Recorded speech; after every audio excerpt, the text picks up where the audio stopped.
It's long.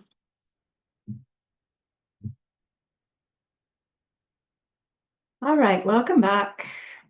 We are ACI Course 9, Class 6 on June 27th, 2025. Let's gather our minds here as we usually do, please. Bring your attention to your breath until you hear from me again.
Now bring to mind that being who for you is a manifestation of ultimate love, ultimate compassion, ultimate wisdom.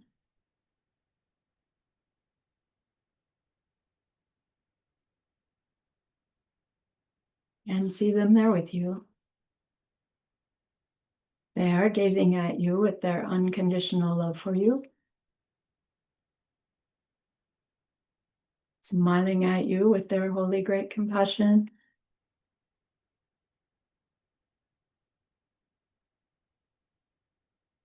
Their wisdom radiates from them, that beautiful golden glow encompassing you in its light.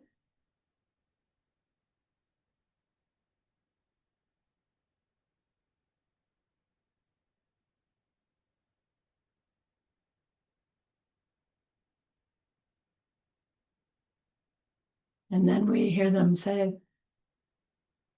bring to mind someone you know who's hurting in some way.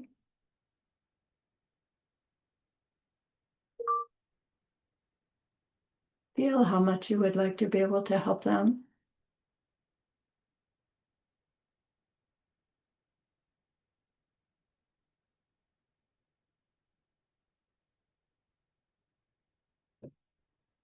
Recognize how the worldly ways we try fall short.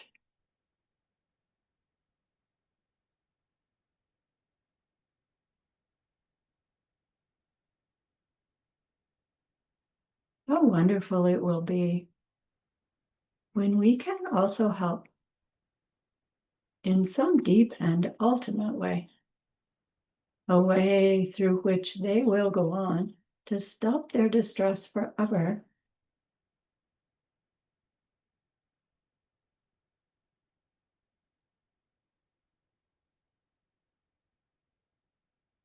Deep down, we know this is possible.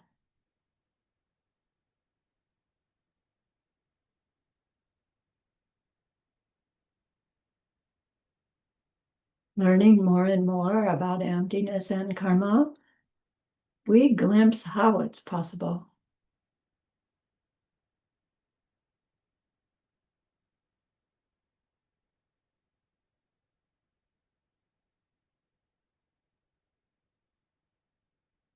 And so I invite you to grow your wish into a longing.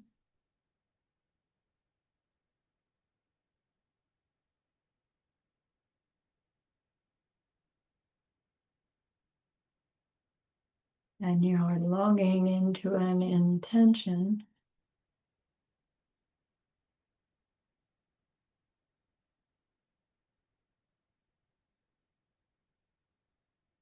And with that intention, turn your mind back to your precious holy being. We know that they know what we need to know, what we need to learn yet, what we need to do yet to become one who can help this other in this deep and ultimate way. And so we ask them, please teach us that.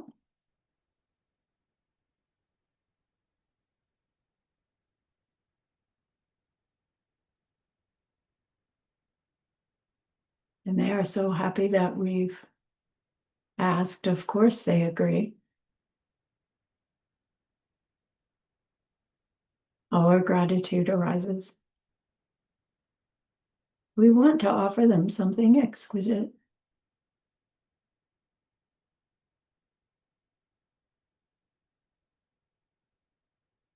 And so we think of the perfect world they are teaching us how to create. We imagine we can hold it in our hand, and we offer it to them, following it with our promise to practice what they teach us, using our refuge prayer to make our promise. Here is the great earth, filled with fragrant incense and covered with a blanket of flowers. The great mountain, 4 lands, wearing the jewel of the sun and the moon. In my mind, I make them the paradise of a Buddha and offer it all to you. By this deed, may every living being experience the pure world. Idam Guru Ratna Mandalakam Niryatayami. I go for refuge until I am enlightened to the Buddha, the Dharma, and the highest community. Through the merit that I do in sharing this class and the rest, may we reach Buddhahood for the sake of every living being. I go for refuge until I am enlightened to the Buddha, the Dharma, and the highest community. Through the merit that I do in sharing this class and the rest, may we reach Buddhahood for the sake of every living being. I go for refuge until I am enlightened to the Buddha, the Dharma, and the highest community. Through the merit that I do in sharing this class and the rest, may all beings reach their total awakening for the benefit of every single other.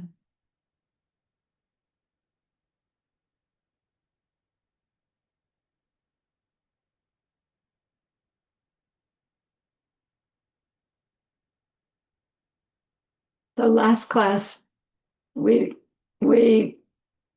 heard about all those different kinds of individual freedom vows and their numbers. And it was just lists, so I'm not going to go back over it. This class is what we need to know about taking and keeping those vows so that we can understand better how to use our vows. So we're studying from Tsongkhapa's commentary. And he says, first of all, there has to be a proper foundation.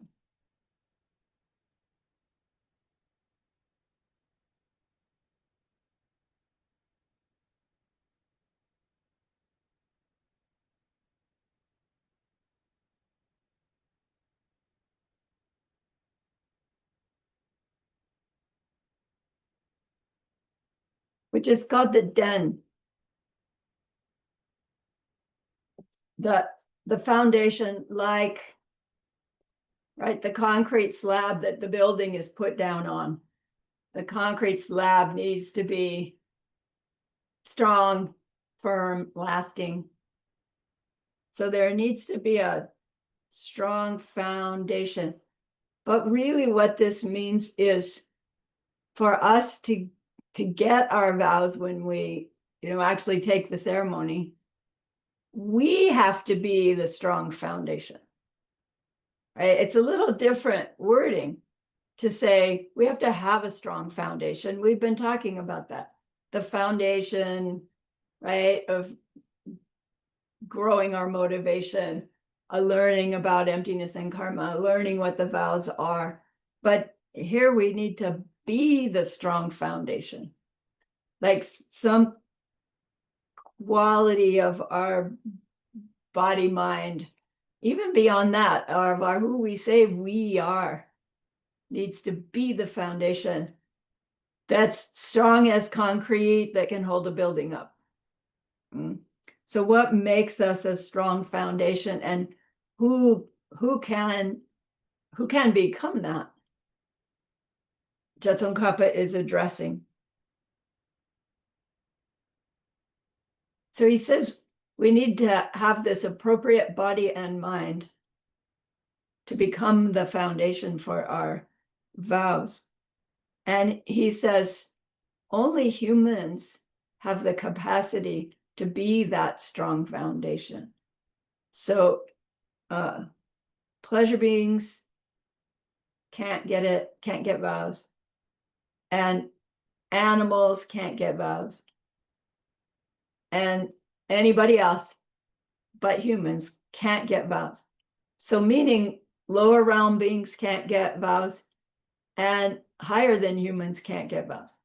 And it's not because Buddha decreed it, only humans can get vows. It's because humans are who can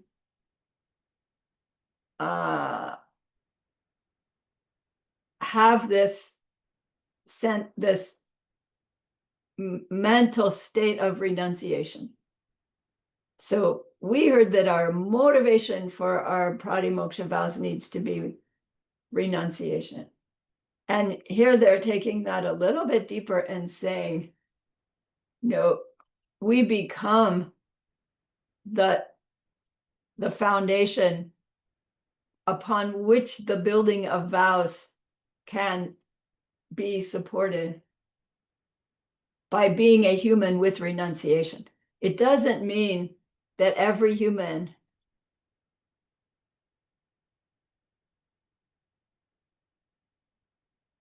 is the foundation for getting vows, because a human with no renunciation, even if they're in the ceremony, right, and pledging, if they have no renunciation, the vows aren't gonna happen, because, right, you're trying to build vows on a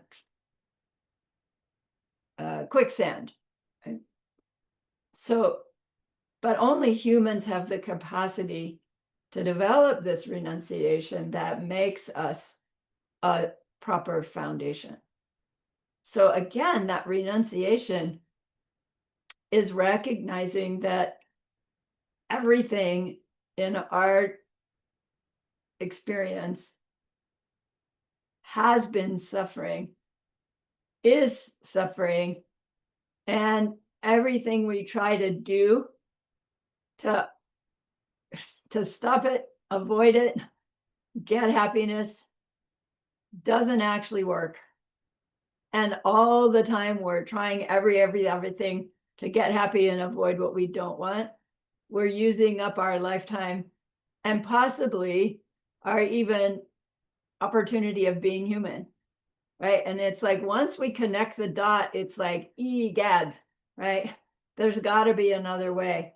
I've got to stop this just for myself at the individual vows level. So strong renunciation makes us the strong foundation for receiving our vows.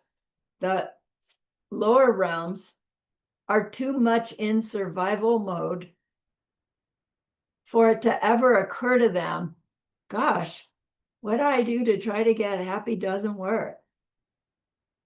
They're just too on automatic pilot. It's the characteristic of those lower realms. And then the higher realm beings they don't question either. You would think that they would, but just pleasure, pleasure, and more pleasure until the end. And then by the time you might get, oh man, this isn't what I had expected, it's too late for your renunciation to grow. It's too late to get vows for sure. So we're in this perfect sweet spot of being humans. Now, he goes on to say, and there are 7 characteristics which make a person, a being, which implies makes a human ineligible for taking vows.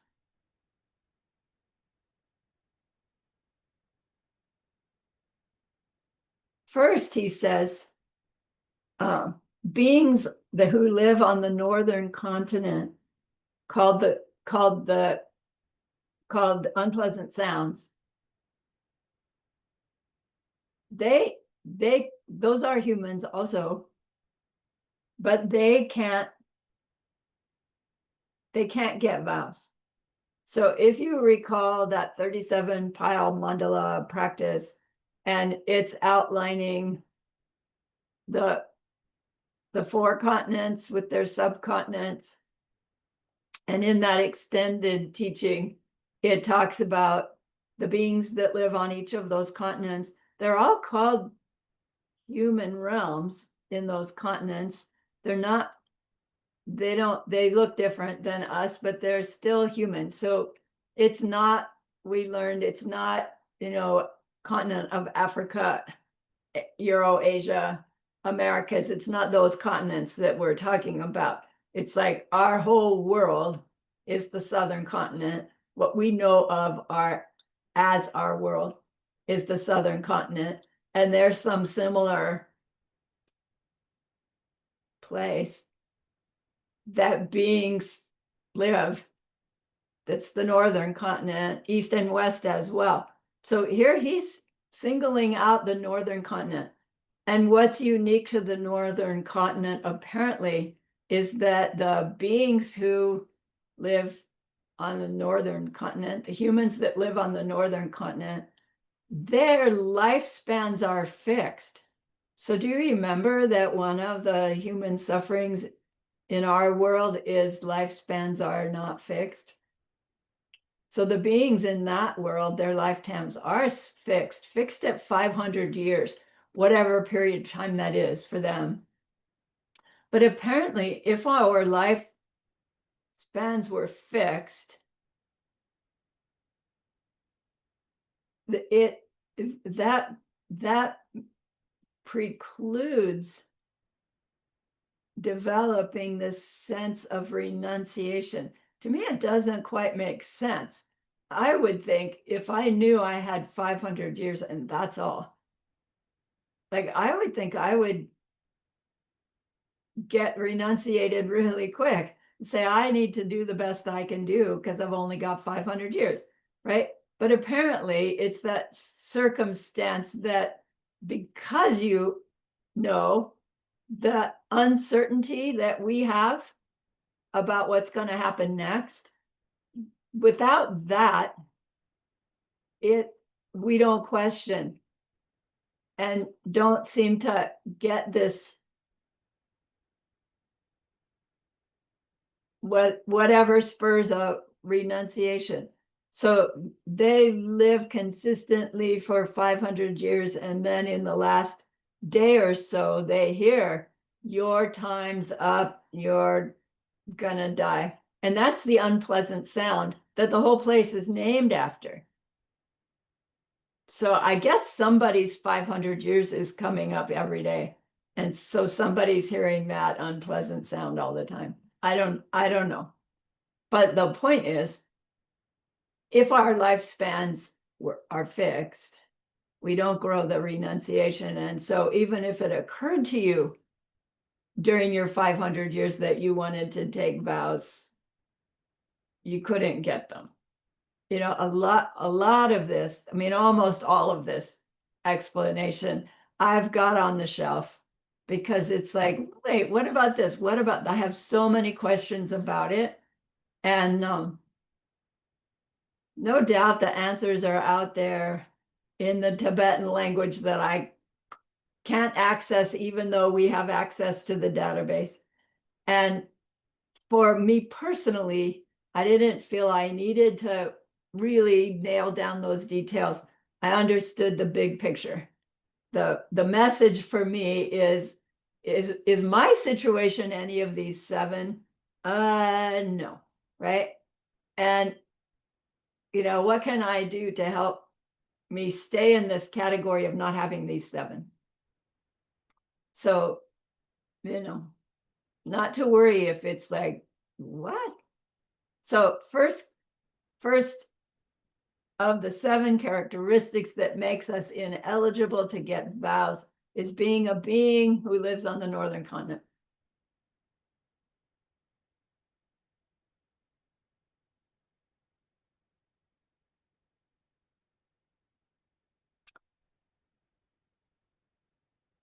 Our uncertain lifespan means that we could die at any moment before we've had a chance to clean out the negativities that we realize we have imprints for and make enough goodness to guarantee that we get another human life. Not necessarily even higher than human life. We heard recently Geshe Michael's Mixed Nuts translator class with Allison recently. He said again, if you've heard the pen thing and not rejected it, you've already closed the door to a lesser rebirth. And I'm not sure that's exactly literal in the sense that you only need to hear it once and believe it. It's like we need to hear it enough times that it impacts us such that we're actually choosing our behavior because of it. And hearing it once is the trigger for that to happen, possibly. But regardless, the level of study that we're doing, assuming it's influencing your behavior at all, we can rest assured that if we stay in this mode, that even if we do die unexpectedly, we don't need to fear going to a lesser rebirth. If we haven't logged a whole lot of meditation time on the level of causal realm of the form realm, we probably don't need to worry too much about going to the Deva realm either. So what's left is human. Hooray. It's encouraging, but I don't say it to say to myself, okay, you can slack off, right? It's no, keep at it. Just feel a little reassured, right? That our efforts are paying off, even if it doesn't seem like it, maybe.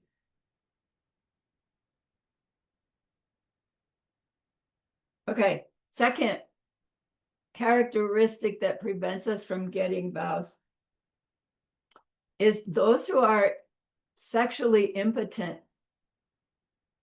are unable to be the foundation for individual freedom vows. So even if they have renunciation, there's something about their subtle body energy that isn't strong enough to do what it's supposed to do to contribute to having vows. Like there's something we're going to learn later, there's something actually physical about these vows, right? We heard about the sesame oil in the sesame seed, that our vows, right, they are something that we have in us, we carry with us. And our body needs to have sufficient sexual energy to be able to hold and sustain those vows. again, one of those things, it's like, why sexual energy? You know, and it has to do with the drive, right? Our sexual energy is a really powerful drive. Like, not necessarily that it's what's driving us getting up in the morning, but when that sexual energy reaches a certain peak, there's just something you have to finish. And not finishing it, right, is just energetically chaotic. And it's a compulsion that comes on. So that force that we have that as humans is the force with which those vows can be held and sustained. We're not using the sexual energy, like we're not using sex to sustain the vows, clearly, but the force, that power, passion, you can call it, Kundalini. Yeah. So we need to have sufficient of it. And the way we know we have sufficient of it is that our bodies are physically capable of sexual activity. Okay.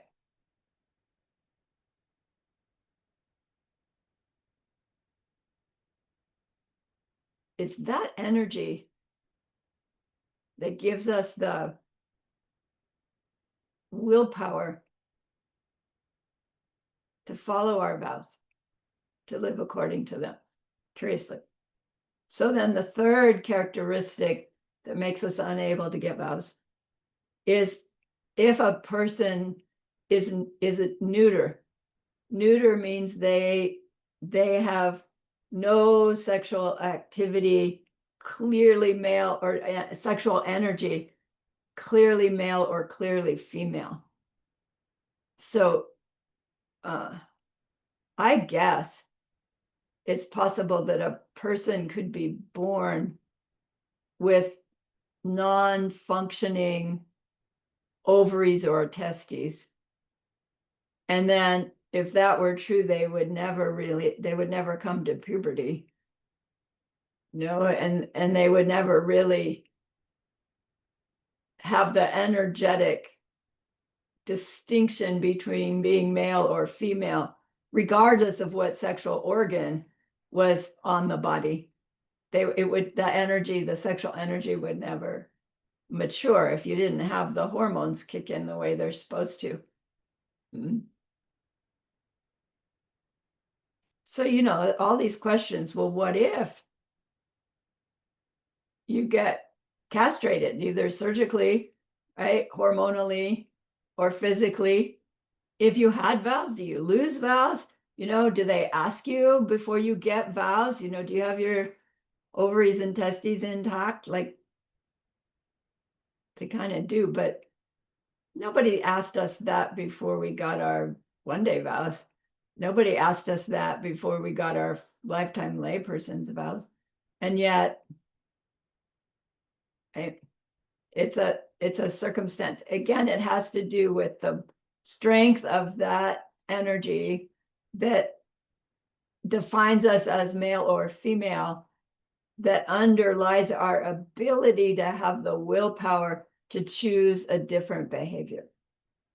It's just a curious connection that Buddha is pointing out in his Abhidharma level teachings, not Abhidharma Kosha, but Abhidharma teachings, lower school teachings.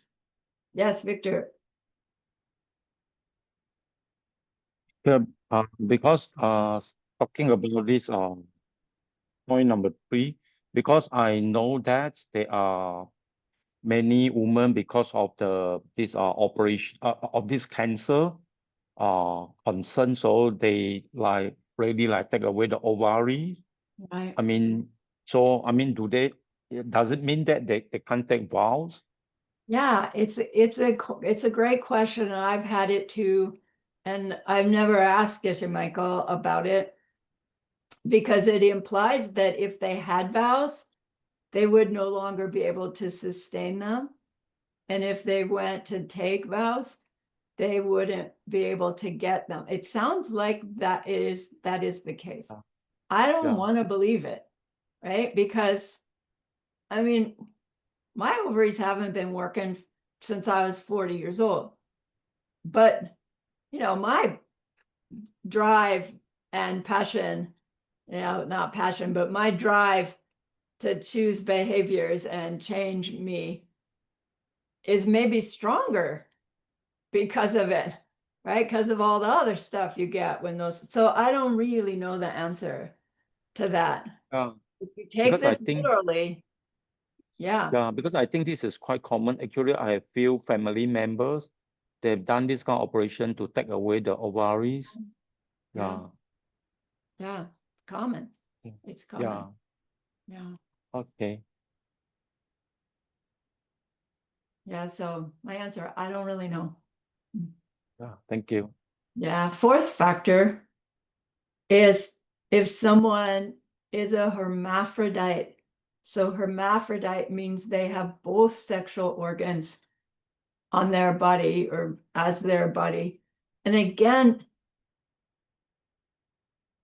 the sexual organ we would need to include the ovaries and the testes in the sexual organ, right? Not just the vagina and the penis, because those alone don't do anything, right? But play their part. It's the organs of the hormones that physiologically are the representation of the femaleness and the maleness that we're talking about.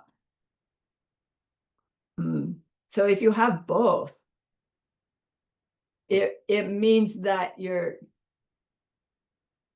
maleness or femaleness is not clearly defined, right? For you. Not, it doesn't matter about what other people see, but you need to know I'm male or I'm female. And to have both sexual organs, right? It's probably an extraordinary and beautiful balance, which isn't a bad thing. But in terms of pratimoksha vows, it blocks our ability to be the foundation for those vows. And so it sounds like a bad thing, but like in the end, Buddhas are both. Like we're going to become both. But to get to that point, we need one or the other.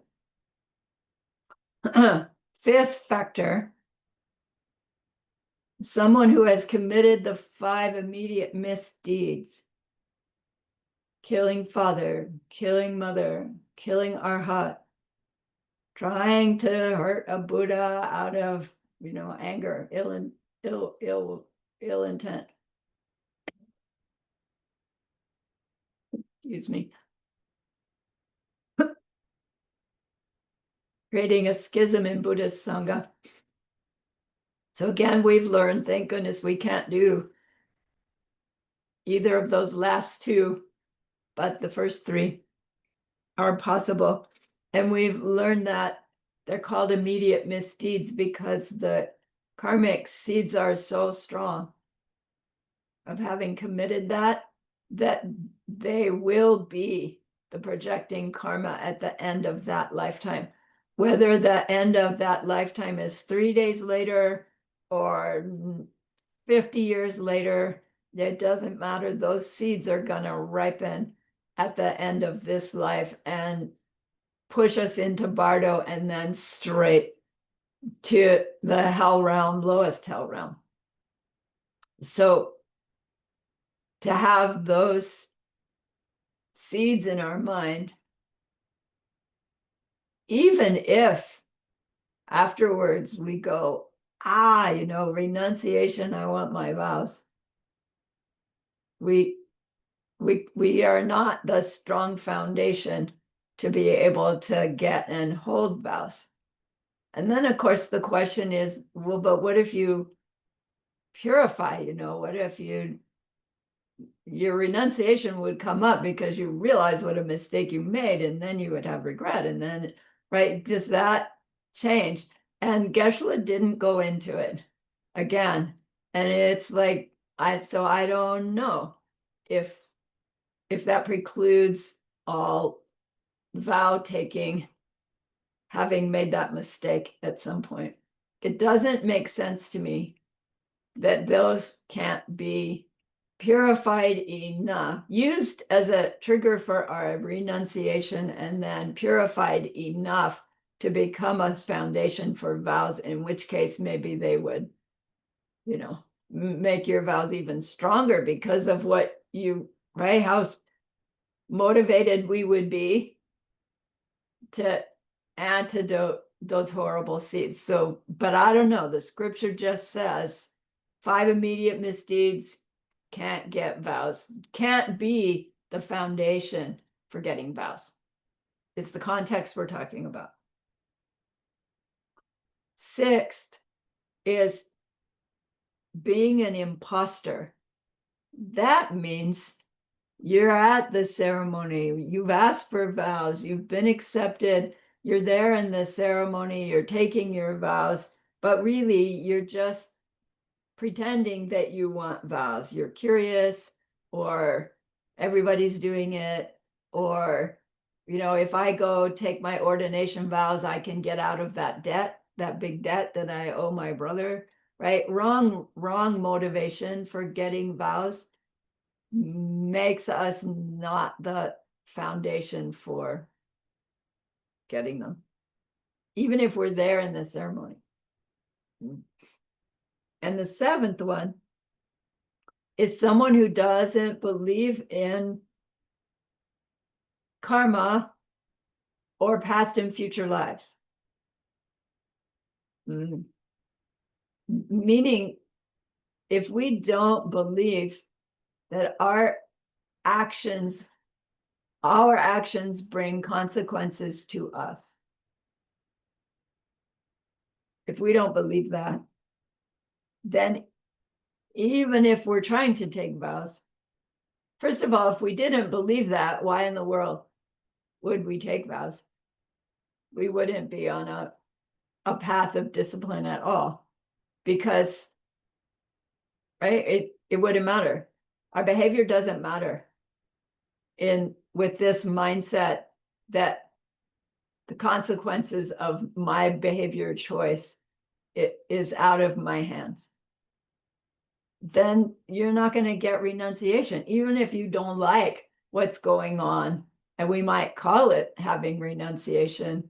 If you don't really believe that your behavior choices influence your future, then, even if you think you're taking vows, you're not a foundation for them. They won't happen.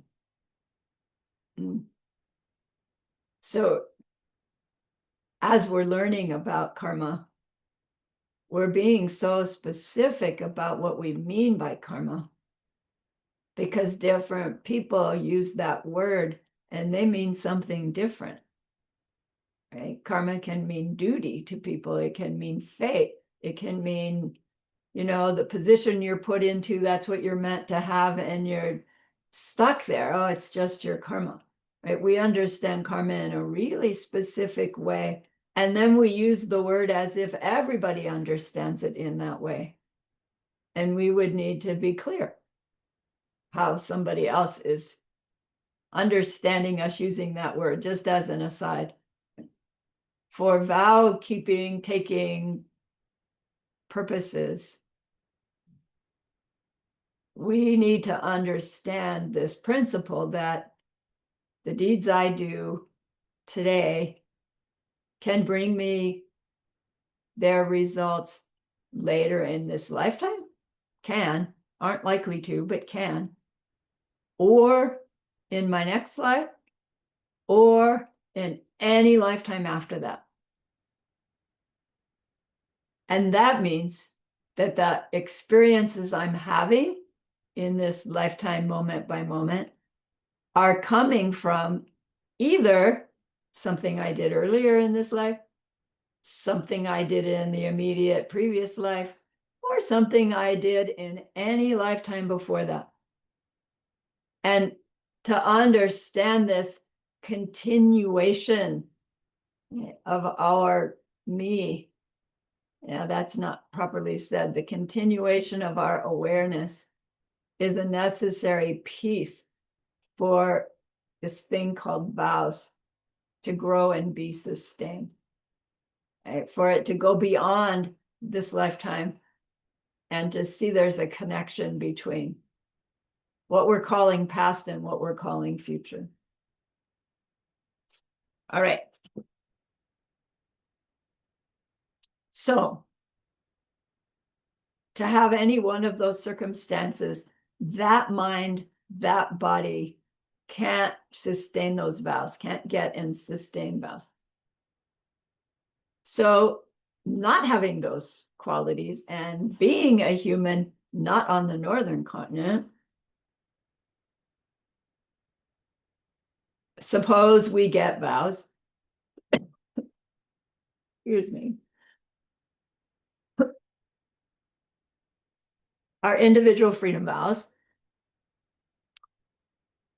1-day vows, 5 lifetime lay vows, or any level of ordained vows we're talking here. How do we lose them? Once we have them, what kinds of circumstances make us lose them? Helpful to know. Tong wei gyu means what makes me lose my vows. Tong wei is the word for lose vows. Gyu is the word for cause. Geshe-la says, what makes us lose our vows? Tong wei gyu. There are 2 types of ways that we lose our vows. The first type is that there are 5 general ways of losing any of the individual freedom vows. And the second type is that there are 3 specific ways to lose specific vows. So in this category of the 5 general ways of losing any individual vows, the first is called lapapur. Lapa means precepts, so it's another word for vows. Pul means to offer. So lapapul means to offer the vows. So one way to lose our individual freedom vows is to offer them back. And it's interesting that they say offer them back, not just give them back. No, when we give, it's a good deed to give. When we offer, right, we can have some flowers. You can give the flowers to your neighbor. Or you can take the flowers and offer them to your neighbor. And like, what's the difference in your heart, in your mind? What does it feel different to just give them versus to offer them? There's some kind of honoring, some kind of holding them higher in your heart than to just give them, than to offer. So we don't just give our vows back, we offer them back. I think it's so skillful because to just give them back feels more mentally afflicted than to go to the trouble to figure out, these vows aren't right for me. I need to give them back. I need to give them up. But you go to the abbot who gave them, who conferred them on you, and you offer them back to them, right? Respectfully, honestly, specifically in a ceremony, right? So that it keeps it from being a big bad deed, that we offer them back. So there could be circumstances where you got your vows, you had your vows, but something about circumstances has changed, and for whatever reason, you feel compelled to offer to live without those vows anymore, whatever that might be. It's hard to imagine. It's hard to imagine that our renunciation would shift to where we wouldn't want the vows anymore. But maybe it's not so hard to imagine circumstances changing such that us having vows would somehow compromise other people, or in which case giving back our vows, offering them back, would save other people, right? From our Vinaya, we're still concerned about our impact on others. Our vows are just for us, but we're still concerned. So Geshe-la said, you can't imagine that if we are lay people with our 5 lifetime vows, there would be a situation where we would feel compelled to offer those vows back. But we can, right? If we ever get in that circumstance and you need to, you can. Ordained, also, we go into our ordination vows, for my lifetime. But there is this ability that if circumstances are such that it's just really not best for you and others to keep those vows, you don't have to go break them to get yourself out of them, is the point. You can go offer them back. So ideally, you go to the abbot who gave them to you, explain the situation, and you do this ceremony and offer them back. If that abbot is not available, truly not available, you can sit before an image of the Buddha, consecrated image of the Buddha, and you can offer them back to Shakyamuni Buddha. So you can do it yourself. Best, of course, is to do it towards the one who gave them or someone who represents them. Lapa pu. Second of the 5 general ways we lose our vows is shipu. Shi means to die, and pu means to move on. Shipu means to die and move on, meaning going to the next life. Our individual freedom vows disappear with the death of this body. 5 lifetime lay vows, 1-day vows, ordained vows. Third of the 5, it's sen ni jung. Ni is the number 2. Jung means to appear, and sen is the thing that if 2 of them appear on your body, you lose your pratimoksha vows. So this sen means name or mark, but here it's the word for the sexual organ. So it says if another sexual organ appears upon your body, I think they mean the opposite one, but I guess it would be the same if a second one of the same grows,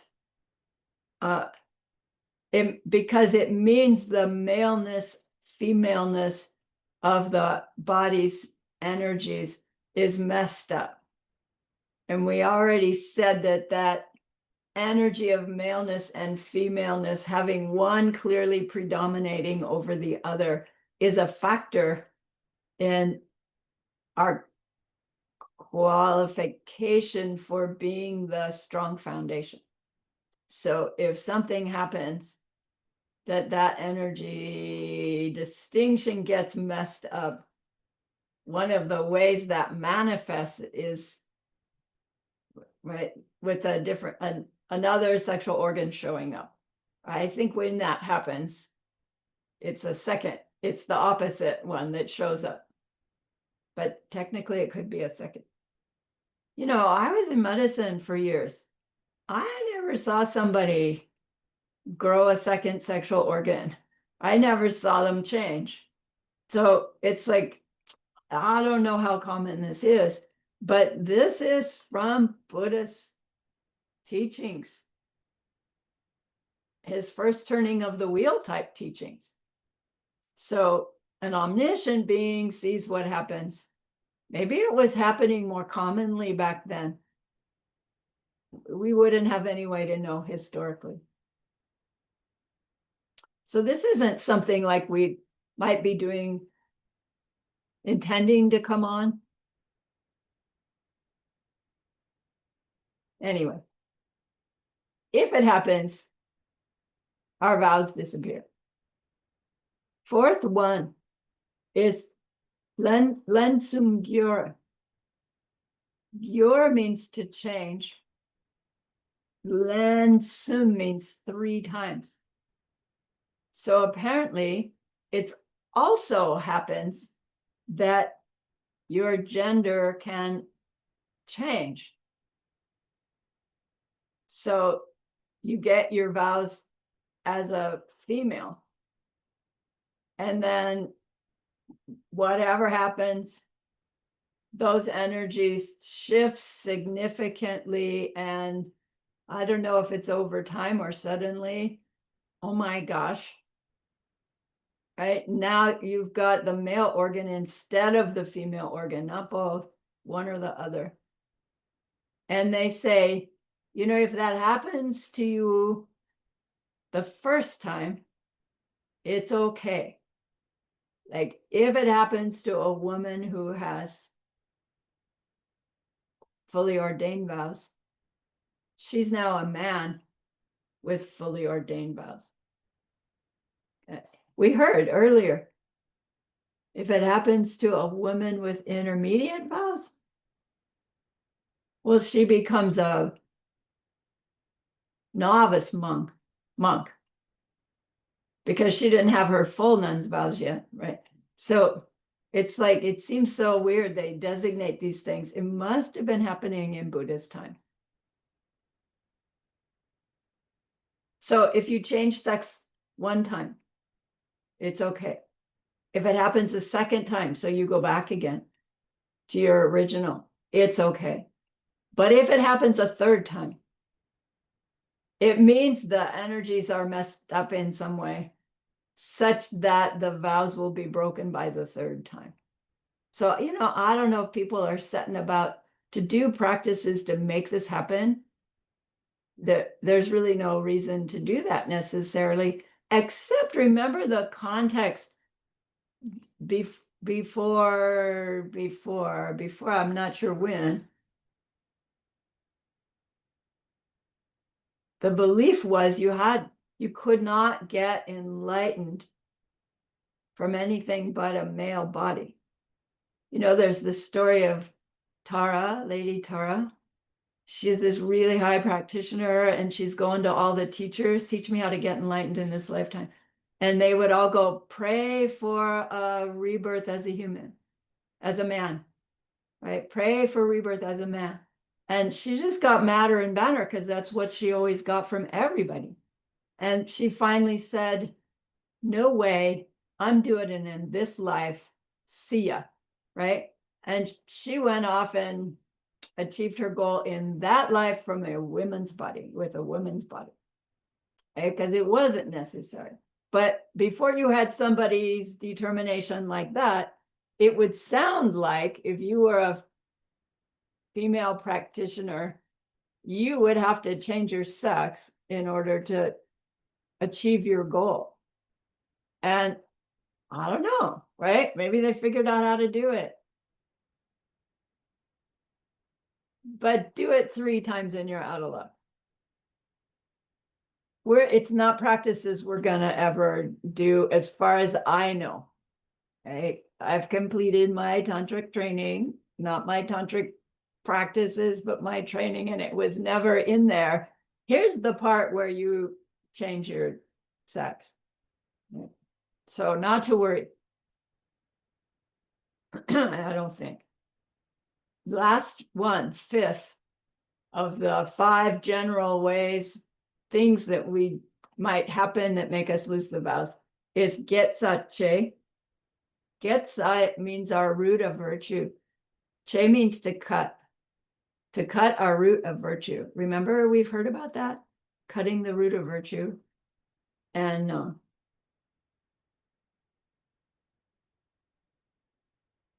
if we do a deed that cuts our root of virtue, our vows are part of that root of virtue, of course. So they're gonna get cut.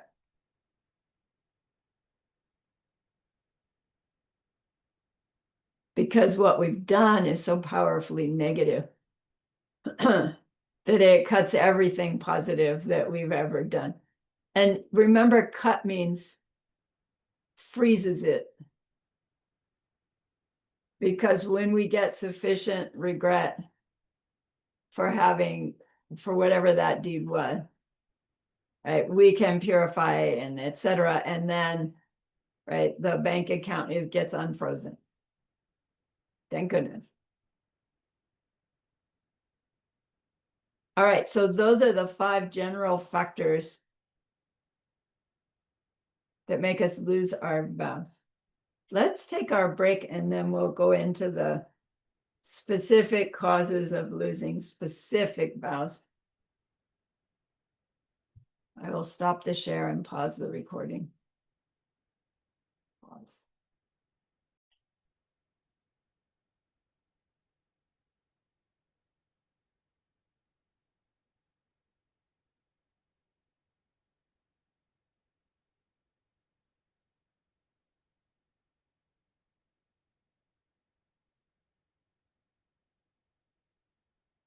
Next, there are 3 specific ways we can lose specific vows, like 3 more things to know specifically.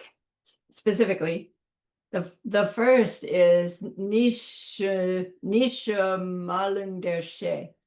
Nisha Malung der She. Der She means found out.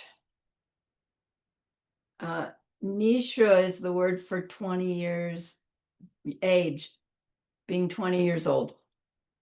Malung means not reached 20 years old. If it's found out that a person is not 20 years old and wasn't 20 years old when they got their vows or thought they got their vows. No. If they were not 20 years old when they got their vows and they're still not 20 years old, then they lose their vows. Well, technically, they never had them in the first place. So you have to be 20 years old at least to get the vows that you've asked for and gone through the ceremony for. To actually get the vows, you have to be 20. And it has to do with this sexual energy, right? It has to be reached a certain level of maturity, and apparently that doesn't happen until you're 20. You know, maybe it still has some maturing to go, but there's something about the 20 years. So it seems funny. It's like, what, did you lie about your age in order to get your vows? Yes, I'm 20 years old, so I can get my vows. And then 5 years later, somebody figures out, wait a minute, you're not 20 years old and you weren't 20 years old, and you lose your vows. That's hard to imagine. But recall that in the olden days, we didn't have birth certificates. You know, we didn't even have calendars.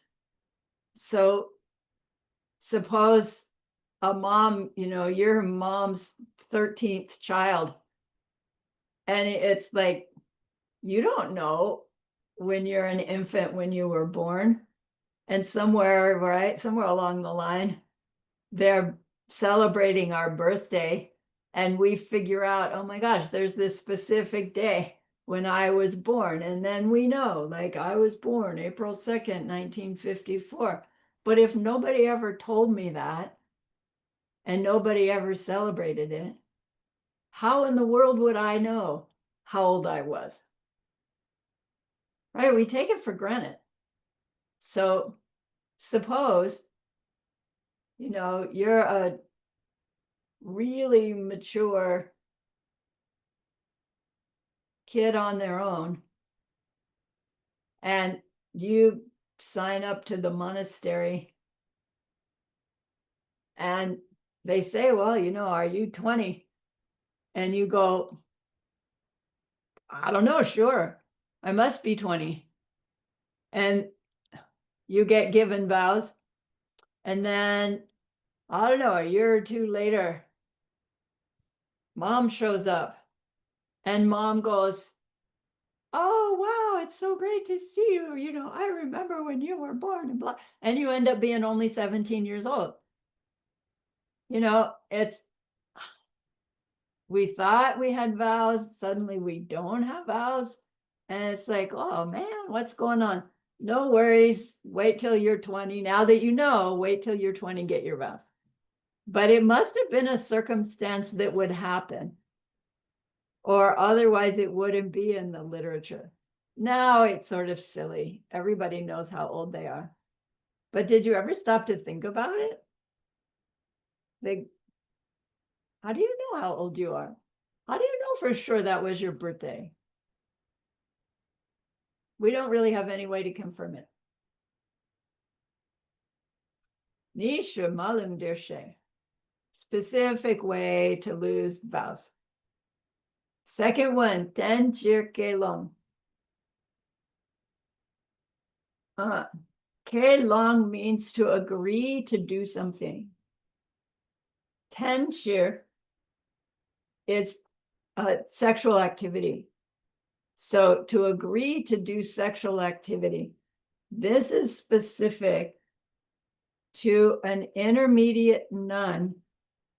She loses her vows if she agrees to have sex with a man. Apparently just agrees, whether it happens or not. So remember, the category is, we've got a novice nun who's wanting fully ordained nuns.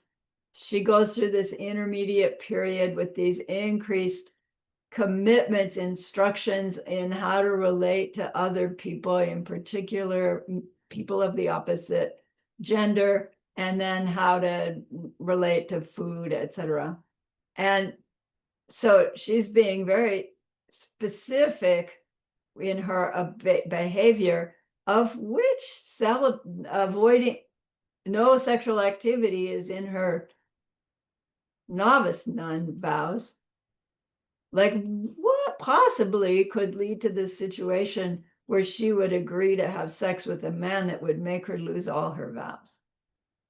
And our judgment says, oh, she must not have been a good nun to begin with. But if we think of circumstances,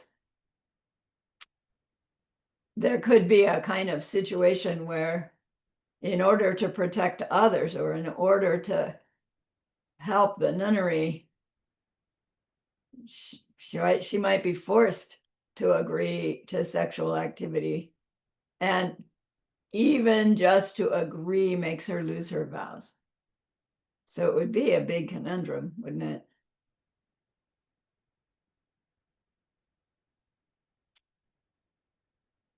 The third specific factor is Nyin Shak Day.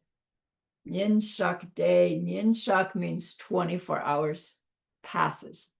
Day means the passes. Nyin Shak is 24 hours. So 24 hours passes and you lose vows. Which ones are we talking about there? The 1-day vows. So you don't have to do anything at the end of a 1-day vows day to offer those vows back. With the passing of the 24 hours, those vows cease.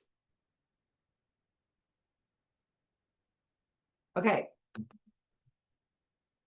So next, just some couple points out that there are two additional ways to lose vows according to two specific schools of Buddhist practice. So there's the sutras level of understanding of karma and dependent origination. And from that level, we study the Buddhist sutras, we work with reasoning, right? It's a certain focus of practice, sutras level. And then there's the detailless level. And within the detail list, there are different factions. One of them's called the Under the Sun faction. I don't know what that means. But these two groups, the Sutras and the Under the Sun faction, they say two things. First, Satung Jungwa. Jungwa means if you break. Satun is the defeat. So remember, we were talking about the full monks, full nuns vows. The worst category of vowed behaviors was called the defeat. The doing a deed having been completely defeated by a mental affliction. That deed is the worst serious vow-breaking deed. They were 4 for men and 8 for nuns, and they are related to killing, stealing, sexual conduct, and lying. So these two schools say, you commit any one of those, and you break all of your vows. So something happens and you kill a mouse. I found a drowned mouse in my rain barrel yesterday. Did I kill it? Right, so there are factors in our defeat about having the 4 intentions and all that stuff. But when a defeat is committed, these schools say, all your vows are broken. Number 1. Secondly, they say, Damcha Nupa. Damcha means the Buddha Dharma. Nupa means if it declines, not just declines, but disappears. Although the term is declines. If the holy Dharma declines in the land, you would lose your vows. So meaning, if the Buddha Dharma disappears in your land, your vows disappear with it. And their reasoning is probably, look, if the Buddha Dharma disappears, your vows are part of that Dharma, right? Of course, they're going to disappear too. Like by definition, they would disappear. And of course, other schools say, no way, because anyone who is studying, practicing the Vinaya, Buddha is there, right? That represents the Buddha. So as long as there's one person left with their pratimoksha vows, the Dharma maybe has declined, but it is not gone. So just declining Buddhism can't break our vows. And even if the Buddhism all around us is gone, we having our vows keeps it alive. A good reason for having vows, keeping vows. We can do our part.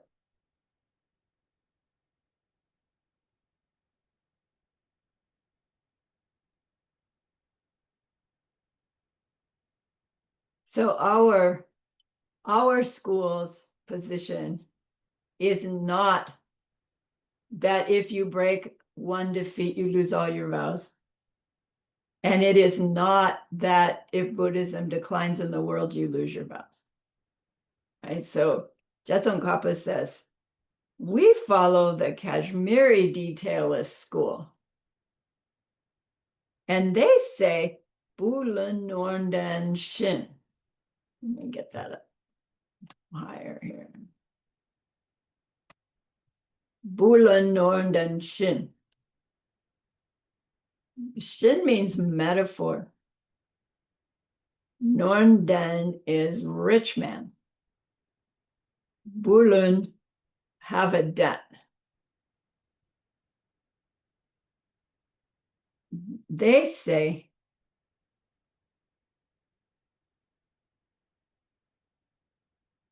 if someone commits one of the defeats, it's like being a very wealthy man with a big debt. So they're saying someone who has ordained vows, their vows are this incredible wealth that they have. And to do one of the defeats, as serious as that is, it's you're having all your other vows still intact. Your wealth is still great. So you commit one defeat. It's like now you owe somebody, right, a lot, but it's not more than the wealth that you have, right? So suppose your bank account's got $100,000 in it and something happens and you're responsible for paying somebody $50,000. $50,000 is a big debt, but you've got 100. So, okay, pay them the 50,000, right? You still have a big chunk. So our vows are so valuable, those ordained vows, all of them, that to damage one, even as badly as a defeat damages our mind stream. Our wealth is so great with the others that it doesn't destroy all our wealth the way the other schools think that it does. That's their argument. We would become like a rich man with a big debt, but not a debt that's higher than their wealth.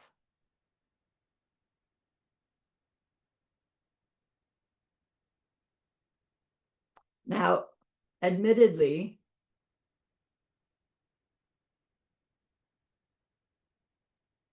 to allow ourselves to do a defeat, might mean that some of our other vows are not so strong in our mind either, because of the circumstances that might be involved. So, right, it very well could be that all these other factors come into play, and the defeat that we let ourselves commit does in fact break a whole bunch of our other vows as well. They're not all, unique, individual, independent things, as we see with our 5 lifetime lay vows, as we see with our exploration of the 10 virtues, non-virtues. They interrelate. But overall, one defeat doesn't break everything. So next, Tsongkhapa goes into the benefits of taking and keeping our individual freedom vows. He gives us 2 benefits. Surely there's more than 2.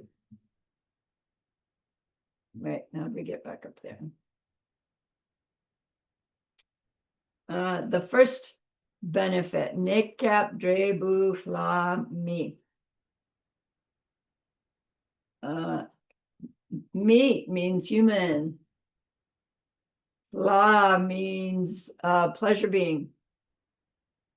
Drebu means result, and nekep means short term. The short term result of having and keeping our pratimoksha vows is a next life as human or pleasure being. So it really means we're avoiding a lower rebirth. So for sure, having and keeping vows during this lifetime is a factor in not being able to project a karmic seed at the end of this lifetime that would take us to a lower realm. We've said over and over, we really don't want a pleasure being realm. We want human. So having and keeping vows increases that likelihood of human. And then as we're learning about factors that are causes for pleasure being, right? We understand it's deep levels of meditation not properly motivated or directed. And we're being carefully trained not to do those kinds of meditations that would lead to a birth in the form or formless realms. And similar would lead us to a pleasure realm being in the desire realm, right? So we really are being properly prepared to, at the very least, increase our chances greatly for another human life by way of our practices, even if it's not really in our mindset to think that, right? We're dedicating to Buddhahood for everybody. We don't have to specifically dedicate to making sure I get another human lifetime, although we could, right? We could add it to our dedication. So short-term benefit of having and keeping our individual freedom vows at whatever level they are is that no lower rebirth. Second benefit is Tartuk Drebu Changchub Sum. Changchub Sum. Changchub is enlightenment. Sum is three. Three enlightenment. Drebu result. Tartuk, we know Tartuk as that completion factor. Geshe-la calls it ultimate. So the Nyekep was the short-term result. The Tartuk is the long-term result, the ultimate result. The ultimate result of having, keeping our individual freedom vows is one of the three enlightenments. And it's like, what? Three enlightenments? What do you mean? And we've heard it before. There's the enlightenment from a listener's level. There's the enlightenment from self-made Buddha level. And there's the enlightenment from Mahayana level, which we call total Buddhahood. And we learned in some earlier course that our tradition makes this effort to designate specifically our goal is total enlightenment for the sake of all beings, so that we don't mistake our own mind into thinking that we're aspiring to either of those two enlightenments, right? I have to catch myself from saying lower enlightenments because that's not fair.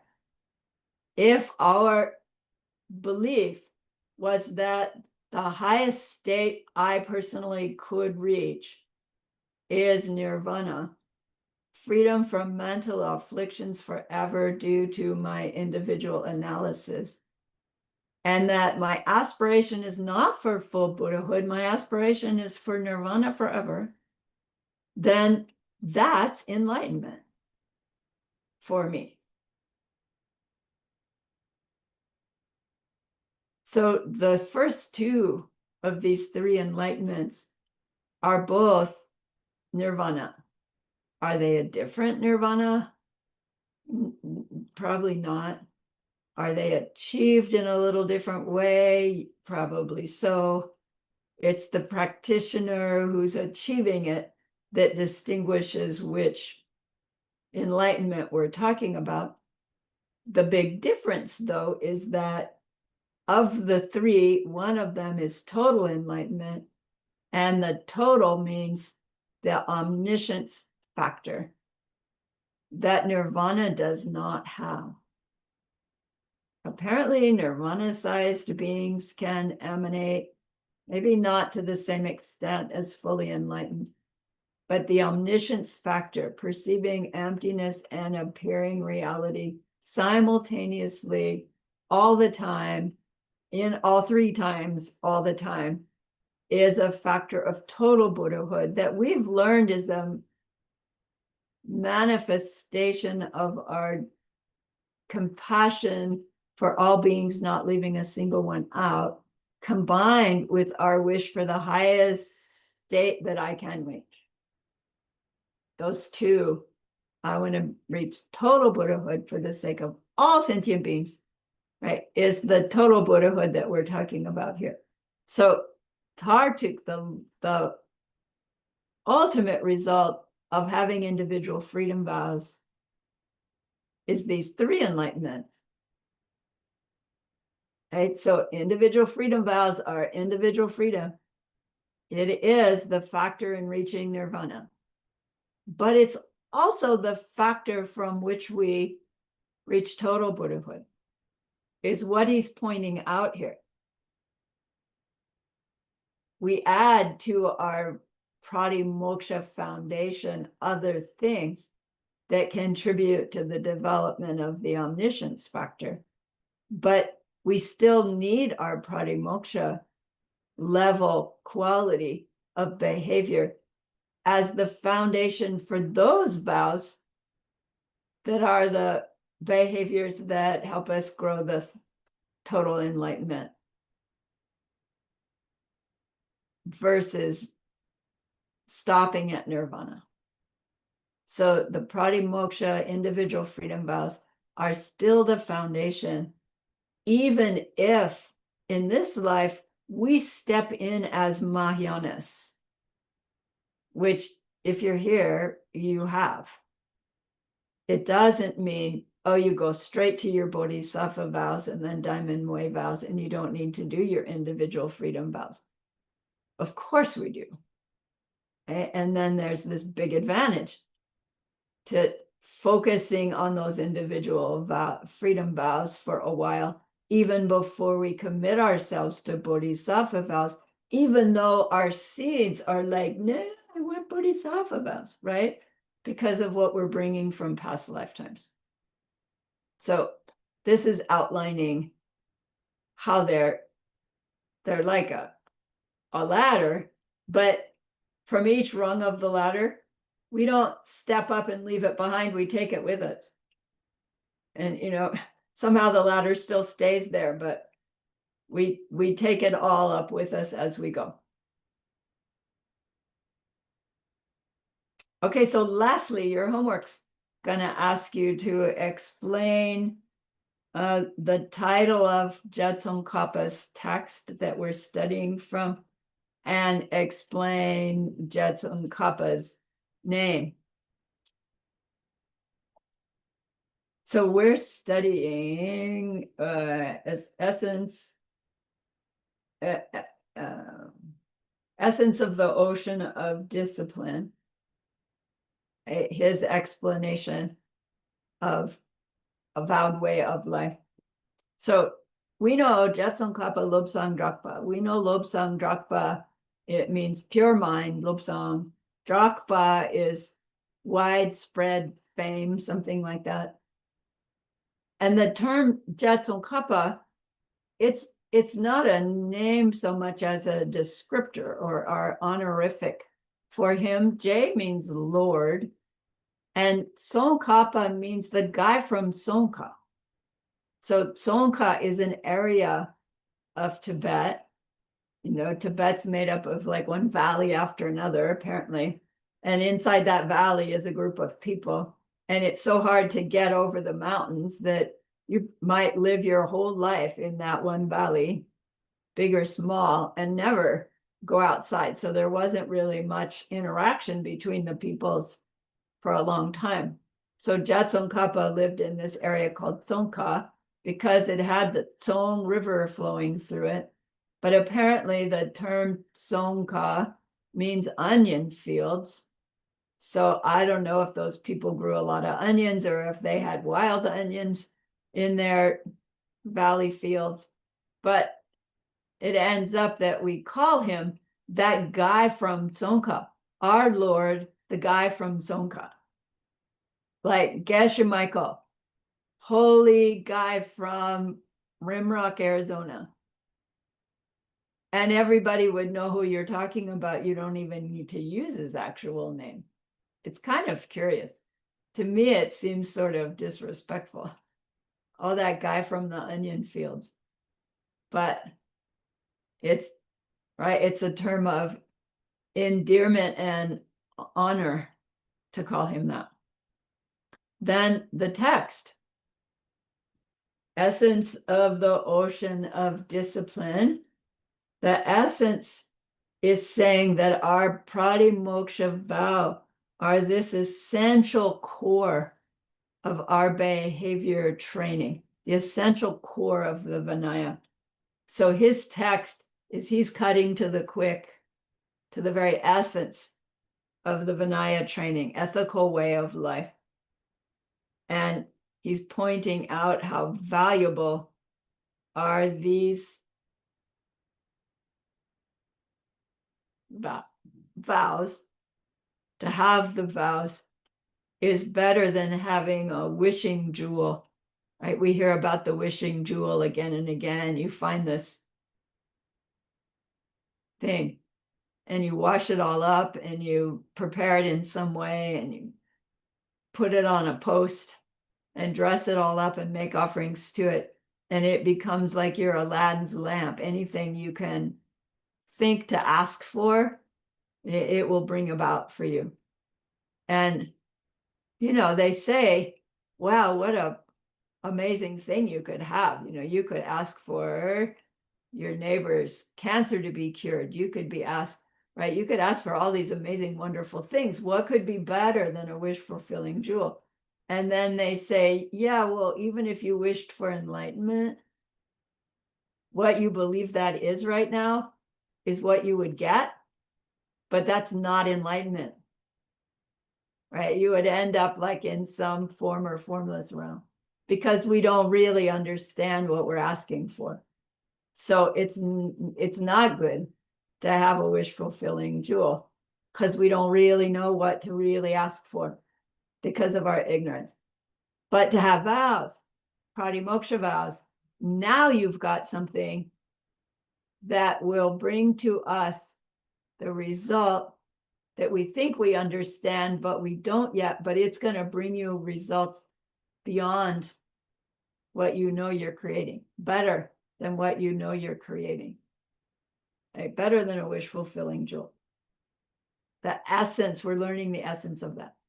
The ocean is that his text is going to give us all these fine details, like this vast and deep insight into what it is to live an ethical life, everything we need to know.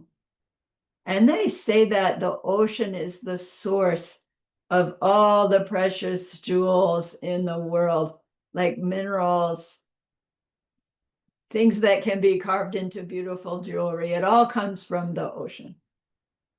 So in the same way, all the goodness that we will ever be able to experience comes as a result of our ethical life.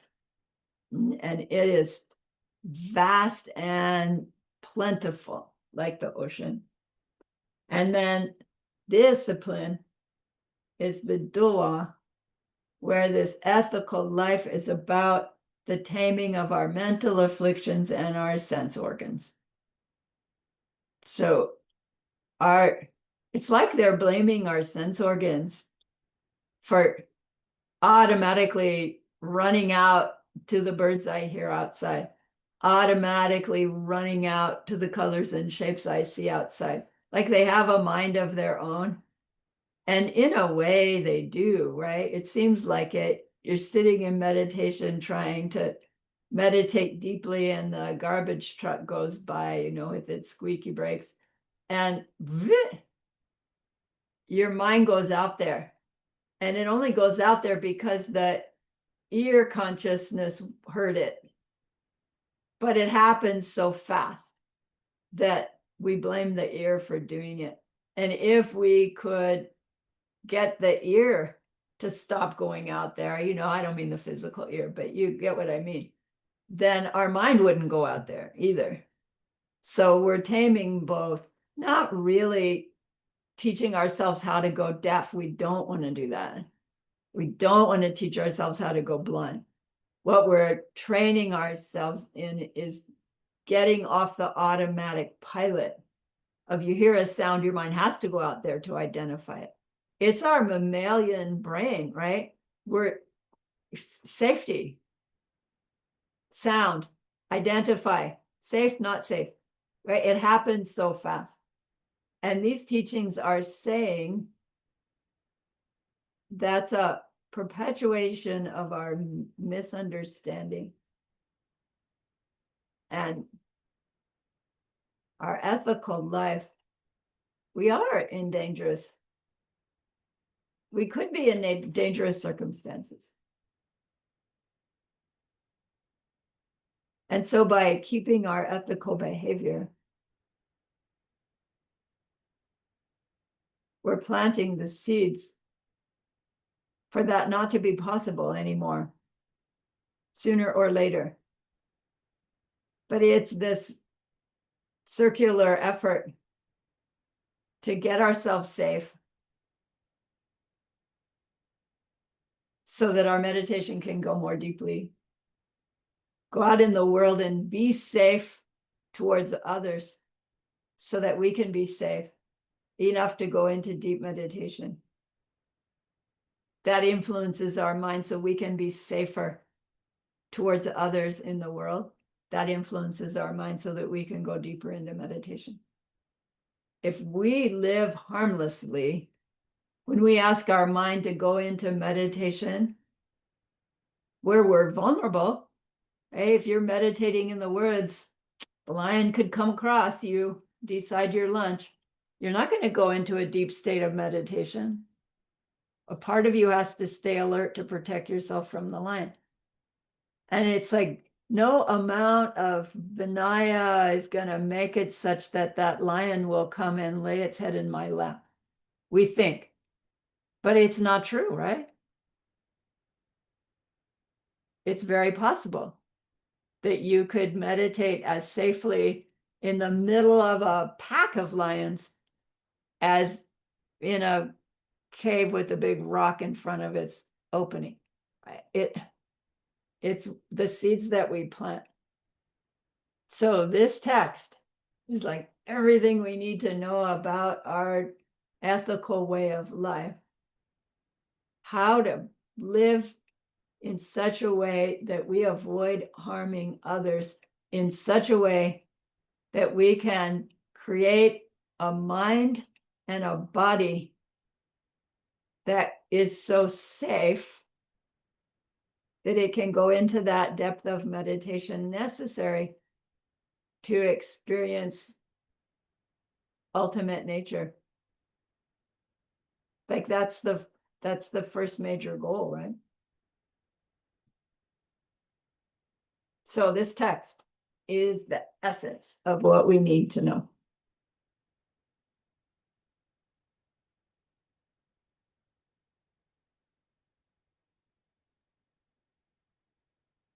All right. That's your class 6. And I'm going to put these extra minutes in the bank because I'm going to need them probably next class, actually. So next class is about the karmic consequences of the 10 non-virtues. And it's a lot of material and it's long. And because of our time constraint that we have with Wisdom in the Time of Chaos coming up, I really need to finish this course for you. So it may be that next class will go long. I try to avoid doing that, but I'm just giving you a warning. If you can allow your schedule to give me an extra half an hour, I don't think it's going to take all of that, but in case, if you can't, that's fine. It'll be on the recording. But it is gonna, I don't want to rush it. It's such incredible information. So that class and then possibly the next one, it depends how we go. So just please. So remember that person we wanted to be able to help. We learned a lot.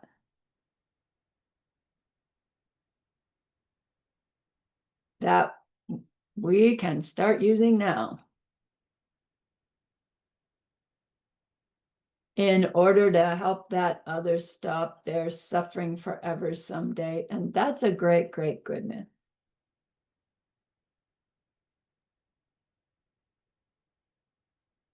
So please be happy with yourself.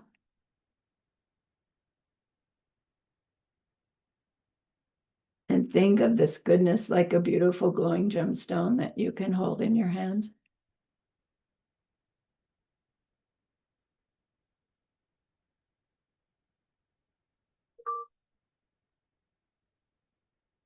Recall your own precious holy being.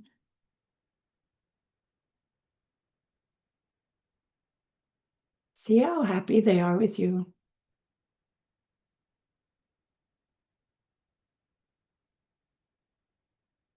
Feel your gratitude to them, your reliance upon them.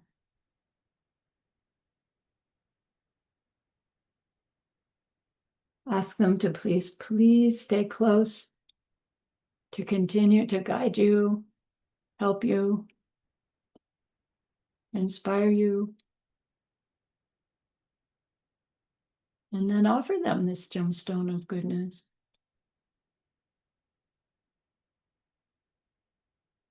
See them accept it and bless it. And they carry it with them right back into your heart. See them there, feel them there. Their love, their compassion, their wisdom.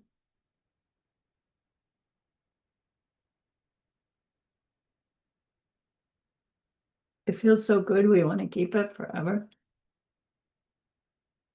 And so we know to share it for the power of the goodness that we've just done. May all beings complete the collection of merit and wisdom, and thus gain the two ultimate bodies that merit and wisdom they. So use those 3 long exhales to share this goodness with that one person. To share it with everyone you love. To share it with every existing being everywhere. See them all filled with happiness. Filled with loving kindness. Filled with wisdom. And may it be so.